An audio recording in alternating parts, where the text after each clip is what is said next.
বিশ্বনবী সাল্লাল্লাহু আলাইহি ওয়াসাল্লাম বলেন, মুরু আওলাদাকুম বিসসালাতি ওয়া হুম আবনাউ সাবঈ সিনিন। যখন সন্তানের বয়স হয় 7, তখন তোমরা নামাজের ব্যাপারে আদেশ করো। আপনি নামাজের ব্যাপারে আদেশ কেমনে করবেন? নামাজ না শিখিয়া? আগে তো নামাজ তো শিখাতে হবে। বোঝা যায় 7 বছর বয়সে সন্তানকে যদি নামাজের ব্যাপারে আদেশ করতে হয়, বিশ্বনবী সাল্লাল্লাহু আলাইহি ওয়াসাল্লামের ভাষ্য মতে এই সন্তানকে আরো আগে থেকে নামাজের ট্রেনিং দেওয়ার দরকার আছে না নাই? আগে থেকে ট্রেনিং দিতে হবে। 20 বছর পর, 30 বছর পর যে সন্তান ইনকাম করবে, বড় হয়ে ডাক্তার হবে, ইঞ্জিনিয়ার হবে, দুনিয়া কামাই করবে, দুনিয়ার সম্পদ অর্জন করবে, সেই 20-30 বছর পর যে সম্পদ সে অর্জন করবে, যেটা তাদের লক্ষ্য, সেই লক্ষ্য হাসিল করার জন্য যদি শিশু বয়সী আপনার বাচ্চাকে স্কুলে পাঠাতে পারেন, মাত্র কয়েকটা বছর পর, 10 বছর কি 12 বছর পর সন্তান যখন প্রাপ্তবয়স্ক হয়ে যায়, ছেলে হলে তো 12 বছর মিনিমাম, মেয়েরা এর আগেই প্রাপ্তবয়স্ক বালেগা হয়ে যায়, তো মাত্র কয়েক বছর পরে আপনার যে সন্তান বালেগা হয়ে যাবে, যার উপর নামাজ ফরজ হয়ে যাবে, যে নামাজ জেনে শুনে ইচ্ছাকৃতভাবে শুধু ছেড়ে দিলে নয়, এক ওয়াক্তের নামাজ কাজা করলে, অন্য ওক্তি গিয়ে পড়লে তার শাস্তি 2,88,00,000 বছর জাহান্নামের আগুনে জ্বলতে হয়, বলেন নাউযুবিল্লাহ। সেই জাহান্নামের আগুন থেকে বাঁচানোর জন্য সন্তানকে কত আগে প্রিপারেশন নেওয়া দরকার, এটা আমরা নেই না। এই জন্যে নিজের বিবেককে প্রশ্ন করা দরকার, সন্তান নামাজের কি বোঝে? সন্তান তো পড়াশোনারও কিছু বোঝে না, ইউনিফর্মের কিছু বোঝে না, তারপরও তো জোর করে পড়ান, পড়াশোনা করান। ঔষধের কিছু বোঝেন না, তারপরও তো জোর করে ঔষধ খাওয়ানো হয়। কেন? সন্তান ঔষধ না খেলে সুস্থ হবে না, শারীরিকভাবে দুর্বল হয়ে পড়বে, জ্বর সারবে না, মাথা ব্যথা সারবে না। তো ঔষধ যতই অরুচিকর হোক, সন্তান যতই অনীহা প্রকাশ করুক, আপনি যেমন জোর করে সন্তানকে ঔষধ খাওয়ান, কেন? শরীরটা ভালো হতে হবে। অথচ মানুষের শরীরটা ভালো হওয়ার চাইতেও মানুষের মনুষ্যত্বটা ভালো হওয়া সবচেয়ে বেশি জরুরি।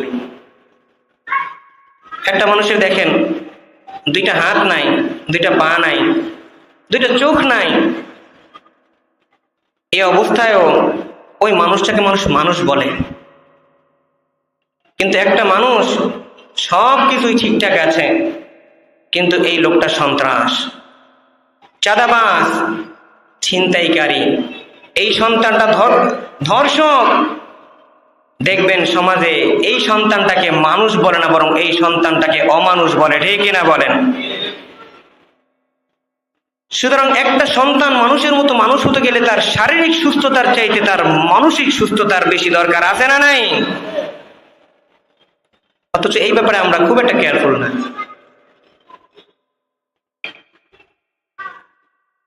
খুব একটা যত্নশীল না। 3 বেলা যদি ঠিকঠাক মতো না খায়, আমি আমার নিজের, আপনাদের কথা বলতেছি না, নিজেদের রিলেটিভদের ব্যাপারে বলতেছি, আমি নিজের দেখা বাচ্চা ঠিকঠাক মতো খায় না, ধুমধাম করে পেটাচ্ছে ভাতের চামচ দিয়ে। খাবে না কেন? খাবি না কেন? শরীর স্বাস্থ্য ভেঙে যাবে, স্বাস্থ্য হবে না, শরীরের যত্ন, অথচ মনুষ্যত্বের যত্ন নাই। অথচ আল্লাহর পয়গম্বর বিশ্বনবী জনাবে মুহাম্মদুর রাসূলুল্লাহ সাল্লাল্লাহু আলাইহি ওয়াসাল্লাম জানিয়ে দিলেন, শুধুমাত্র শরীরের যত্ন দিলে হবে না, শরীরের যত্ন যতটা না গুরুত্ব সহকারে নেওয়া দরকার, তার চাইতেও বেশি একটা মানুষ হিসেবে গড়ে ওঠার জন্য তার মনুষ্যত্বের পিছনে সবচাইতে বেশি শ্রম তার দেওয়া দরকার আছে না নাই? আল্লাহর পয়গম্বর বলেন, মুরু আওলাদাকুম বিসসালাতি ওয়া হুম আবনাউ সাবঈ সিনিন। তোমরা তোমাদের সন্তানদেরকে নামাজের ব্যাপারে আদেশ করো যখন তার বয়স হয়ে যায় 7। ওয়াদরিবুহুম আলাইহা, ওয়াহুম আবনাউ 10 সিনিন। আর যখন সন্তানের বয়স 10 পেরিয়ে যায় তখন আর শুধুমাত্র আদেশের ভিতর ক্ষান্ত থাকবে না, বরং নামাজের ব্যাপারে যদি কোনো সন্তান উদাসীন থাকে, কোনো সন্তান যদি অলস থাকে, তাহলে নামাজের জন্য ওই সন্তানকে তোমরা মৃদু প্রহার করো। বলেন সুবহানাল্লাহ। এই প্রহারটা জুলুম না, এই প্রহারটা তার ভালোর জন্য। সন্ধ্যাবেলা যখন হাটে মাঠে গরু মহিষ যখন ঘাস পানা খেয়ে সারা মাঠ চড়িয়ে বেড়ায়, সন্ধ্যা যখন হয়ে যায়, যদি কোনো গরু বা মহিষ গোয়াল ঘরের দিকে প্রত্যাবর্তন করতে না চায়, রাখাল তখন তাকে মৃদু প্রহার করতে করতে হাঁকিয়ে হাঁকিয়ে গোয়াল ঘরের দিকে নিয়ে আসে। আসলে এই প্রহারটা তাকে আঘাত করার জন্য নয়, বরং এতটুকুন প্রহার কেন করে? সন্ধ্যার পরে যদি গরু গোয়াল ঘরের বাইরে থাকে, সন্ধ্যার পরে যদি পাড়া প্রতিবেশীর ঘরের বাইরে গরু থাকে অথবা মহিষ থাকে, তাহলে হয়তোবা হিংস্র কোনো জানোয়ারের দ্বারা আক্রান্ত হওয়ার সম্ভাবনা আছে। সুতরাং হিংস্র কোনো প্রাণীর আক্রান্ত থেকে বাঁচাবার জন্যে রাখাল যদি গরু মহিষকে যদি প্রহার করতে পারে, যে সন্তান গরু মহিষ না, বরং তার চাইতেও বড় মহাব্বতের কলিজার টুকরা আদরের সন্তান, সেই সন্তানের অদূর ভবিষ্যতে তার কৃত কর্মের জন্য যে জাহান্নামের আগুন দাউ দাউ করে জ্বলতেছে, সে জাহান্নামের আগুন থেকে বাঁচাবার জন্যে, সে জাহান্নামের শাস্তি থেকে বাঁচাবার জন্যে আপনার আমার প্রিয় সন্তানকে মৃদু প্রহার করার দরকার আছে না নাই? এখন যদি প্রহার না করেন, এখন যদি শাস্তি না দেন, এর চেয়েও বড় শাস্তি তার ভবিষ্যতে অপেক্ষা করতেছে। সুতরাং বড় ধরনের শাস্তি থেকে বাঁচাবার জন্যে এই সন্তানকে আমার মৃদু প্রহার করা, এটা আদতে শাস্তি নয়, বরং জাহান্নাম থেকে বাঁচাবার ফিকির। এজন্য আল্লাহর পয়গম্বর বলেন, মুরু আওলাদাকুম বিসসালাতি ওয়া হুম আবনাউ 7 সিনিন ওয়াদরিবুহুম আলাইহা ওয়া হুম আবনাউ 10 সিনিন। তোমরা তোমাদের সন্তানদেরকে যখন বয়স 7 হয়ে যায় তখন তোমরা নামাজের ব্যাপারে আদেশ করো, এবং তার বয়স যখন 10 পেরিয়ে যায় এখন আর শুধু আদেশ নয়, বরং নামাজের অলসতার জন্য মৃদু প্রহারের ব্যবস্থা করা যায়। এরপরে বিশ্বনবী সাল্লাল্লাহু আলাইহি ওয়াসাল্লাম বলছেন, ওয়াফাররিকু বাইনাহুম বিল মাযাজি'। তরবিয়ত শিক্ষার আরেকটা পয়েন্ট হলো, সন্তান যখন বড় হয়ে যায় তখন তাদেরকে বিছানা থেকে পৃথক করে দাও। দেখেন, বিশ্বনবী সাল্লাল্লাহু আলাইহি ওয়াসাল্লাম জাতির মুক্তির জন্য, জাতির কল্যাণের জন্য, জাতির শিষ্টাচার শিক্ষার জন্য একেবারে শৈশব থেকেই বাচ্চাদেরকে ট্রেনিং দিচ্ছেন। যে 10 বছর যখন হয়ে যায় তখন সে প্রাপ্ত বয়স্ক হওয়ার কাছাকাছি থাকে। যে কোনো অ্যাক্সিডেন্ট ঘুমের বসে তার দ্বারা ঘটার সম্ভাবনা থেকে যায়। সুতরাং কখন সে প্রাপ্ত বয়স্ক হবে, কখন তার দ্বারা অ্যাক্সিডেন্ট ঘটবে, সেই পর্যন্ত অপেক্ষা নয়, বরং তারও বহু আগে থেকেই সন্তানকে বিছানা থেকে পৃথক করে দেওয়া। বলেন সুবহানাল্লাহ। আরো জোরে বলেন না সুবহানাল্লাহ। আবু দাউদের অন্য এক হাদিসে বলেন যে লা ইয়ানজুরু রাজুলু ইলা উরিয়াতির রাজুল, সাবধান, কোন পুরুষ যেন অন্য কোন পুরুষের লজ্জাস্থানের দিকে নজর না দেয়। ওয়ালাল মারআতু ইলা উরিয়াতিল মারআ, এবং কোন নারী যেন অন্য নারীর লজ্জাস্থানের দিকে নজর না দেয়। আজকে আমরা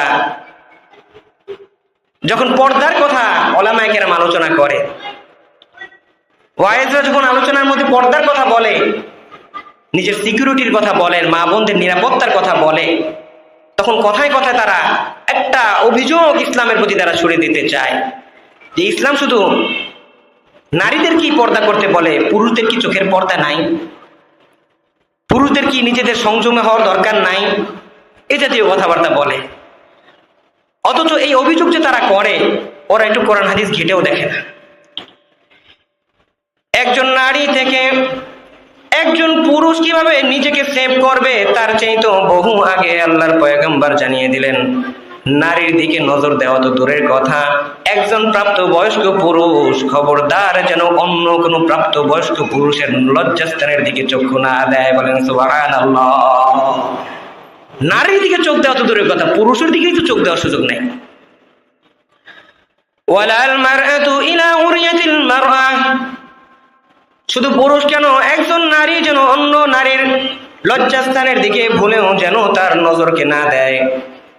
আজকাল আমাদের সমাজের ভিতর দেখা যায় দুইজন মহিলা যখন একত্রিত হয়, একজন আর একজনের শরীরের বিভিন্ন অঙ্গ প্রত্যঙ্গ নিয়ে, এটা সেটা নিয়ে, অন্য মহিলার অঙ্গ প্রত্যঙ্গ নিয়ে নানা ধরনের অশ্রাব্য কথাবার্তা বলে, মনে করে নারীর সাথে নারীর কিসের পর্দা। অথচ যতটুকুন অঙ্গ, যতটুকুন অংশ একজন পুরুষের জন্য নারীর যে সমস্ত অঙ্গ দেখা হারাম, তার ম্যাক্সিমাম অঙ্গই একজন নারী অপর নারীর জন্য দেখা হারাম। এটা আমরা জানিও না, আলোচনাও হয় না। একজন পুরুষ তার সেন্সিটিভ যে এরিয়াগুলো আছে সেই এরিয়ার দিকে তাকাবে না। এখন এটা তো জাগ্রত অবস্থায়, কিন্তু ঘুমের অবস্থায় তো অনেক সময় অনেক কিছু হয়ে যেতে পারে, সেন্স থাকে না, খবর নাই।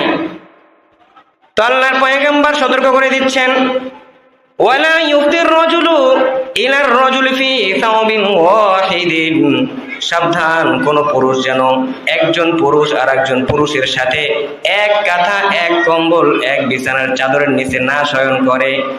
ওয়ালা তুফতিল মারআতু ইলাল মারআতি ফি সাওবিন ওয়াহিদিন, একজন নারী যেন আরেকজন নারীর সাথে এক কাঁথা, এক কম্বল, এক কাপড়, এক চাদরের নিচে না শয়ন করে।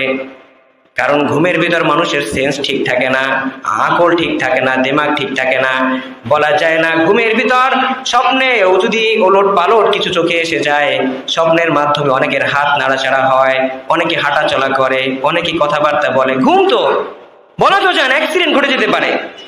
সুতরাং শুধুমাত্র নারী আর পুরুষে ডিস্টেন্স বজায় রেখে চলবে তা নয়, বরং নিরাপত্তার জন্যে একজন নারীর সাথে যতটুকুন দূরত্ব বজায় রেখে চলা যায় ততটুকুন দূরত্ব বজায় রাখার দরকার আছে না নাই? একজন পুরুষের সাথে যতটুকুন দূরত্ব বজায় রাখা যায় ততটুকুন দূরত্ব বজায় রেখে চলবে। এখন কথা হলো, আমাদের সমাজের ভিতরে অনেক পরিবার আছে হত দরিদ্র, গরিব, সন্তানদের যে বিছানা পৃথক করে দিবে এই সামর্থ্য অনেকের থাকে না। সেক্ষেত্রে বিছানা যদি পৃথক করা সম্ভব নাও হয়, অন্তত পক্ষে দুই ছেলের মাঝে একটা পার্টিশন তৈরি করে দেবে, হয়তো একটা কোলবালিশ দিয়ে হলো, যেন এক ছেলে আর এক ছেলের সাথে একসাথে না ঘুমাতে পারে। সুতরাং একজন পুরুষের সাথে যদি এতটুকু নিরাপত্তা বজায় রেখে চলার জন্য ইসলাম হুকুম দিয়ে থাকে, একজন নারী থেকে নিরাপত্তার জন্য এতটুকু ডিস্টেন্স বজায় রাখার হুকুম যদি ইসলাম দিয়ে থাকে, তাহলে ভাই বুঝে দেখুন, একজন নারী থেকে একজন পুরুষ আর একজন পুরুষ থেকে একজন নারীর কতটুকু দূরত্ব বজায় রেখে চলা দরকার। বিপদ আসবে কি, দুর্ঘটনা ঘটবে কি, অ্যাক্সিডেন্ট ঘটবে কি, ঘটার পূর্বাভাস পাওয়ার আগে ইসলাম সতর্ক করে দিয়েছে। বলেন সুবহানাল্লাহ। সূরা বনী ইসরাঈলে আল্লাহ তাআলা বলেন, লা তাকরাবুজ জিনা ইন্নাহু কানা ফাহিশা। আল্লাহ তাআলা বলেন না যে লা তাফআলুজ জিনা, তোমরা জিনা করো না, ফাহিশা কাজ করো না, বরং ফাহিশা কাজ করা তো দূরের কথা, এমন কোন কাজ যে কাজ দ্বারা মানুষ জিনার দিকে ধাবিত হতে পারে এমন কাজের নিকটবর্তীও তোমরা হও না। বলেন সুবহানাল্লাহ। আরো জোরে বলেন না সুবহানাল্লাহ। সুতরাং এই অভিযোগ করার সুযোগ নাই। পুরুষ শুধু মহিলাদেরকে নিয়ন্ত্রণ করতে চায়, পুরুষদেরকে নিয়ন্ত্রণ করতে চায় না, বরং আল্লাহ রাব্বুল আলামিন নারীদেরকে যেমন পর্দার কথা বলেছে, পাশাপাশি পুরুষদেরকেও নজরের হেফাজতের জন্য তারা যেন তাদের নজরকে নিচু দিকে রাখে, নিচের দিকে রাখে, নিম্নগামী রাখে, সে আদেশ করেছেন কে? সুতরাং দুই দিক থেকেই সেফটি অর্জন করতে হবে, নিরাপত্তা গ্রহণ করতে হবে। এরপরও যদি অ্যাক্সিডেন্ট ঘটে যায়, কোনো দুর্ঘটনা ঘটে যায়, তারপরও বিচারের ব্যবস্থা আছে না নাই? নারী তার সর্বোচ্চ নিরাপত্তা ব্যবস্থা নিয়ে এসে চললো, তারপরও কোনো বখাটে পুরুষ যদি তাকে আক্রমণ করে তার জন্য কঠিন শাস্তি, এমনকি জমিনের ভিতর সবচেয়ে কঠিন শাস্তি রাখা হয়েছে এই জমিনের ভিতর ধর্ষকদের জন্য।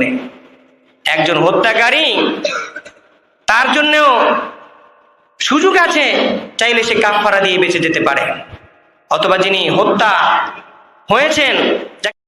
বিশ্বনবী সাল্লাল্লাহু আলাইহি ওয়াসাল্লাম বলেন, মুরু আওলাদাকুম বিসসালাতি ওয়া হুম আবনাউ সাবঈ সিনিন। যখন সন্তানের বয়স হয় 7, তখন তোমরা নামাজের ব্যাপারে আদেশ করো। আপনি নামাজের ব্যাপারে আদেশ কেমনে করবেন? নামাজ না শিখেয়া? আগে তো নামাজ তো শিখাতে হবে। বোঝা যায় 7 বছর বয়সে সন্তানকে যদি নামাজের ব্যাপারে আদেশ করতে হয়, বিশ্বনবী সাল্লাল্লাহু আলাইহি ওয়াসাল্লামের ভাষ্য মতে এই সন্তানকে আরো আগে থেকে নামাজের ট্রেনিং দেওয়ার দরকার আছে না নাই? আগে থেকে ট্রেনিং দিতে হবে। 20 বছর পর, 30 বছর পর যে সন্তান ইনকাম করবে, বড় হয়ে ডাক্তার হবে, ইঞ্জিনিয়ার হবে, দুনিয়া কামাই করবে, দুনিয়ার সম্পদ অর্জন করবে, সেই 20-30 বছর পর যে সম্পদ সে অর্জন করবে, যেটা তাদের লক্ষ্য, সেই লক্ষ্য হাসিল করার জন্য যদি শিশু বয়সী আপনার বাচ্চাকে স্কুলে পাঠাতে পারেন, মাত্র কয়েকটা বছর পর, 10 বছর কি 12 বছর পর সন্তান যখন প্রাপ্তবয়স্ক হয়ে যায়, ছেলে হলে তো 12 বছর মিনিমাম, মেয়েরা এর আগেই প্রাপ্তবয়স্ক বালেগা হয়ে যায়, তো মাত্র কয়েক বছর পরে আপনার যে সন্তান বালেগা হয়ে যাবে, যার উপর নামাজ ফরজ হয়ে যাবে, যে নামাজ জেনে শুনে ইচ্ছাকৃতভাবে শুধু ছেড়ে দিলে নয়, এক ওয়াক্তের নামাজ কাজা করলে, অন্য ওক্তি গিয়ে পড়লে তার শাস্তি 2,88,00,000 বছর জাহান্নামের আগুনে জ্বলতে হয়, বলেন নাউযুবিল্লাহ। সেই জাহান্নামের আগুন থেকে বাঁচানোর জন্য সন্তানকে কত আগে প্রিপারেশন নেওয়া দরকার, এটা আমরা নেই না। এই জন্যে নিজের বিবেককে প্রশ্ন করা দরকার, সন্তান নামাজের কি বোঝে? সন্তান তো পড়াশোনারও কিছু বোঝে না, ইউনিফর্মের কিছু বোঝে না, তারপরও তো জোর করে পড়ান, পড়াশোনা করান। ঔষধের কিছু বুঝেন না, তারপরও তো জোর করে ঔষধ খাওয়ানো হয়। কেন? সন্তান ঔষধ না খেলে সুস্থ হবে না,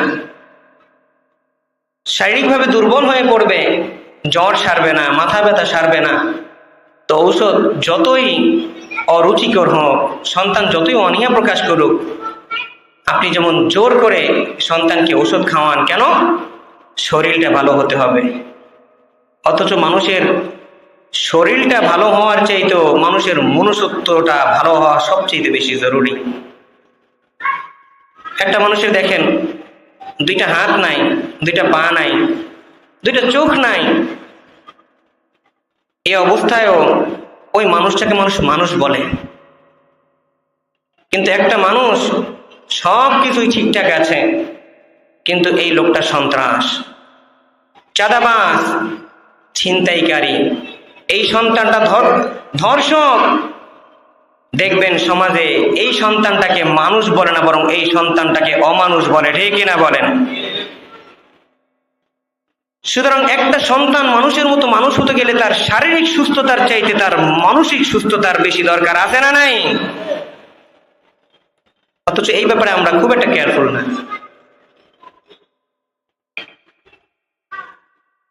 খুব একটা যত্নশীল না।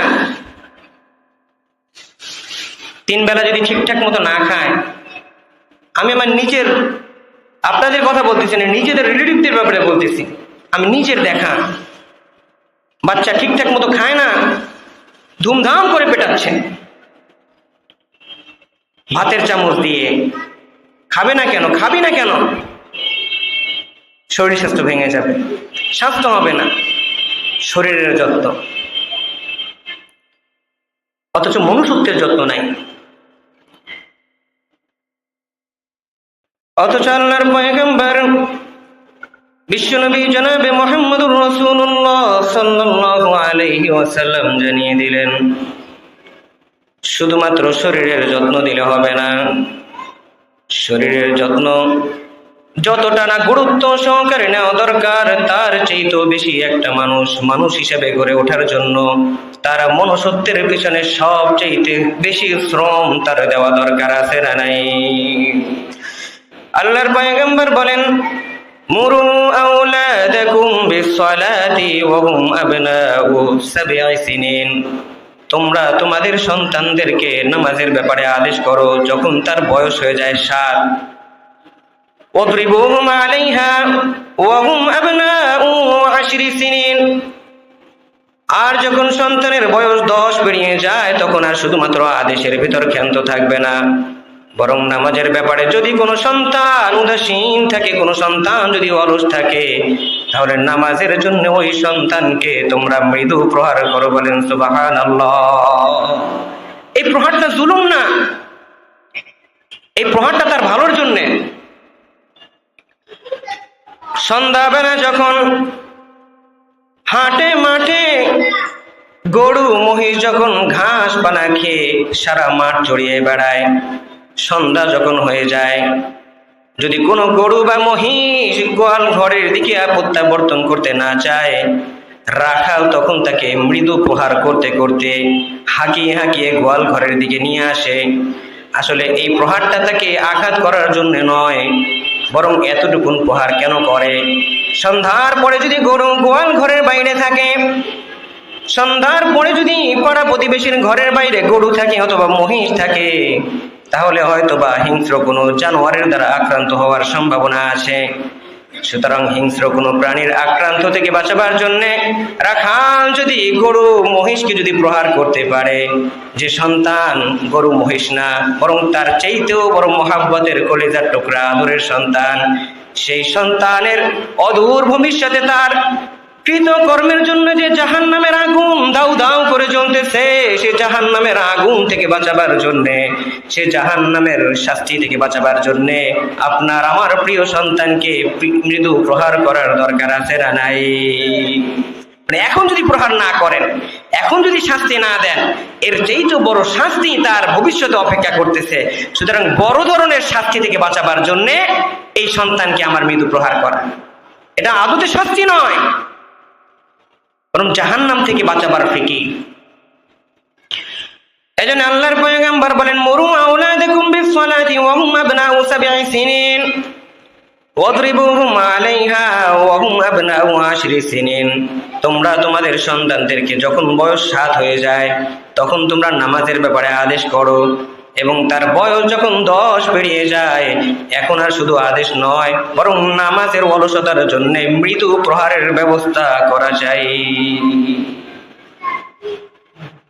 এরপরে বিশ্বনবী সাল্লাল্লাহু আলাইহি ওয়াসাল্লাম বলছেন, ওয়াফাররিকু বাইনাহুম বিল মাযাজি'। তরবিয়ত শিক্ষার আরেকটা পয়েন্ট হলো, সন্তান যখন বড় হয়ে যায় তখন তাদেরকে বিছানা থেকে পৃথক করে দাও। দেখেন বিশ্বনবী সাল্লাল্লাহু আলাইহি ওয়াসাল্লাম জাতির মুক্তির জন্য, জাতির কল্যাণের জন্য, জাতির শিষ্টাচার শিক্ষার জন্য একেবারে শৈশব থেকেই বাচ্চাদেরকে ট্রেনিং দিচ্ছেন, যে 10 বছর যখন হয়ে যায়